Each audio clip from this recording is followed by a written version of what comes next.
जय हिंद मित्रांनो, बघा आपण आज टीसीएस पॅटर्नवर आधारित जे आहे समाज कल्याण विभाग पदभरती 2024 साठी जे आहे आपण आज गणित व बुद्धिमत्तेची सराव प्रश्नपत्रिका जे आपण अभ्यासत आहोत।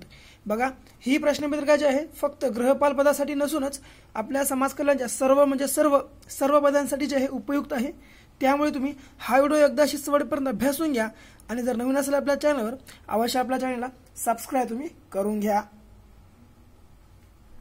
बघा महत्त्वाचं म्हणजे अतिशय शॉर्ट ट्रिक्स नुसार जे आहे आपण आज ही प्रश्नपत्रिका अभ्यासून पाहणार आहोत आणि सोप्या ट्रिक्स जे आहेत ते सुद्धा तुम्ही एक बार पाहून घ्या।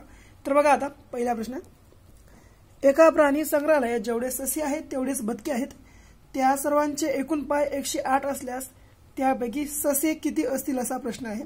बघा एका प्राणी संग्रहालयात जे आहे जेवढे ससे आहेत तेवढेच बदके आहेत, त्यापैकी जे सर्वांचे पाय आहेत ते 108 आहेत, तर ससे किती असा प्रश्न आपल्याला विचारला आहे। तर बघा आता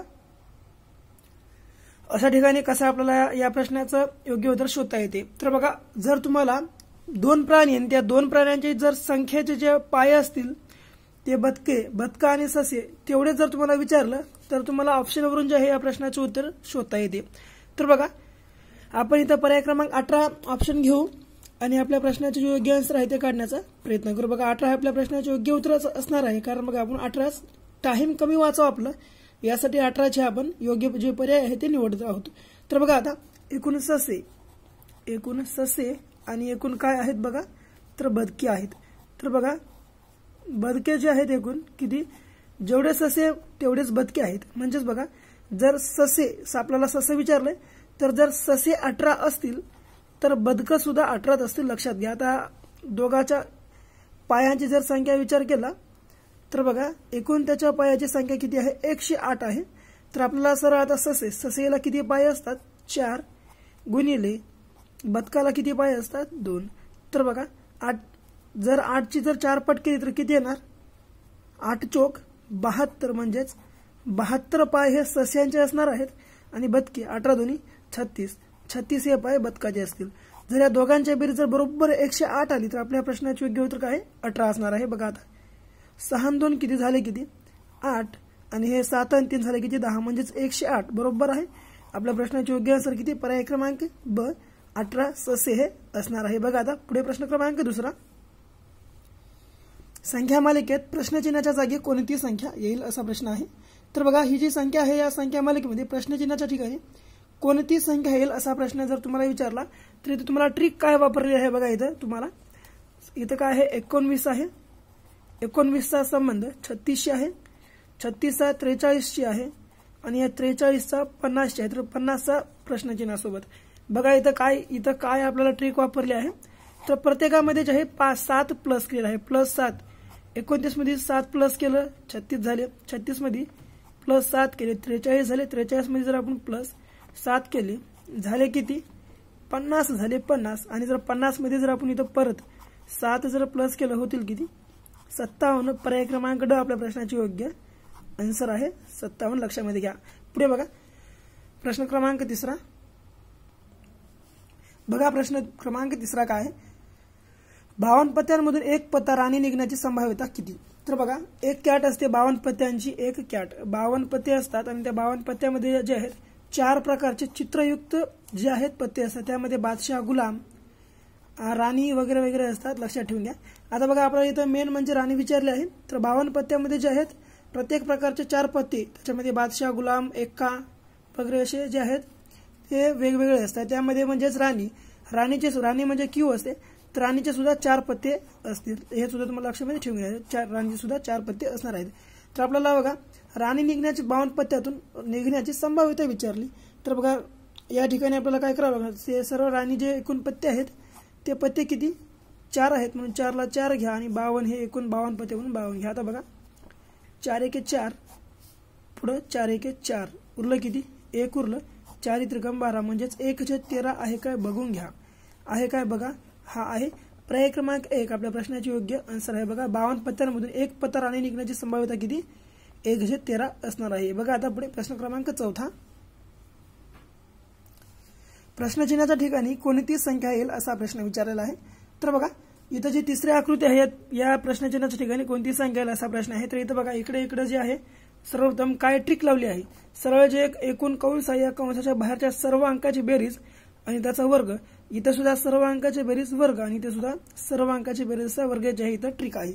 तर बघा 3 + 4, 4 + 1 प्लस जर 2 केलं होतात किती, 3 आणि 4 7, 7 आणि 3 हे 1 8 आणि हे 2 10, 10चा वर्ग किती 100 म्हणून 100 लिहिलं आहे पहिल्या कंसामध्ये. पुढे हे 5 ला 5 जसेच तसे पुन्हा 6, पुन्हा हे इकडलं 1 आणि हे इकडलं 1, इकडले खालचे 2 आणि बाजूचा 1. बघा 6 आणि 2 झाले किती 11, 11 आणि हे 1 12, 12 हे 1 किती तर 14 झाले, हे 2 14, 14चा वर्ग किती असतो तर 14चा वर्ग आहे 196, लक्षात घ्या. पुढे आता शेवटचं काय राहिलेलं आहे बघा, हे 2 आणि हे 4 प्लस हे 3 आणि हे खाली किती आहेत 7. तर बघा 7 आणि 3 किती झाले 10, 10 आणि समोरचे 6 किती तर 16, तर 16चा वर्ग किती आहे बघा 256, जे हे 16चा वर्ग आहे तुम्हाला लक्षात घ्यायचा आहे 256. तर आहे का एक बार बघून घ्या तुम्ही इथं 256. तर पर्याय क्रमांक अ आपल्या प्रश्नाची योग्य आन्सर इथं असणार आहे. बघा पुढे प्रश्न क्रमांक 5वा प्रश्न, राज्य जिल्हा तालुका यांच्याशी सहसंबंध दाखवणारी आकृती ओळखायची आहे. आपल्याला बघा राज्य जिल्हा आणि तालुका यांच्याशी जे सहसंबंध दाखवणारी आकृती आहे ती आपल्याला या ठिकाणी आता ओळखायची आहे. तर बघा या ठिकाणी जी आहे ती आकृती दर्शवणारी जर आपल्याला पर्याय विचारला तर इथं बघा आपल्या प्रश्नाचे योग्य आन्सर आहे पर्याय क्रमांक अ. कारण बघा राज्य एक मोठा भूभाग आहे, या भूभागामध्ये एक जिल्हा आहे आणि या जिल्ह्यामध्ये एक तालुका आहे, म्हणून आपल्या प्रश्नाचे जे योग्य आन्सर आहे ते आहे पर्याय क्रमांक अ. हे बाहेरचं राज्य आहे, मधला जिल्हा आणि बाहेर हे मधलं जे आहे याचा तालुका आहे, म्हणून तुम्हाला लक्षामध्ये ठेवायचं आहे. पुढे बघा 6वा प्रश्न आता, सोबतच्या आकृतीत त्रिकोण किती आहेत. तर बघा आता सोबतच्या आकृतीमध्ये एकूण त्रिकोण किती दिलेले आहेत हे आपल्याला इथं काढायचं आहे. तर बघा आपण इथं कशा प्रकारे जे आहेत काढू शकतो.